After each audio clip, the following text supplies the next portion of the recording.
Hi friends, welcome. मी आज मेहंदी काढली आहे. का तुम्हाला माहिती आहे मला लग्नाला जायचं आहे. आधी पहिले ह्यांना डब्बा बनवून दिला. मी सकाळी भेंडीची भाजी बनवली होती, पण ह्यांना भेंडी तेवढं खायची नव्हती म्हणून सांबार बनवलं त्यासोबत आणि वांग्याचं भरीत वगैरे बनवून डब्बा बनवून दिला. हे बँकला गेले. त्यानंतर घरचं सगळं काम आवरून घेतले. नंतर मेहंदी काढले. खूप छान वाटत होती. खूप दिवसानंतर मी मेहंदी काढलेली आहे.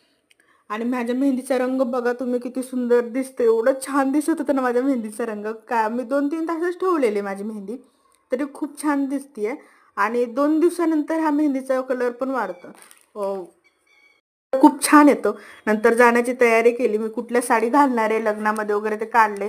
मला ह्या 2 साड्यांमध्ये ना कन्फ्युजन आहे. कुठली घालू मी कमेंटमध्ये सांगा. मला खरंच खूप मदत होईल तुमचं सजेशन भेटलं तर. ह्या दोन्ही साड्यांपैकी मला कन्फ्युजन आहे सध्या आता. बघू कुठली घालणं होते काय नाही ते मी दाखवेलच तुम्हाला नंतर. भेटू पुन्हा. चला बाय.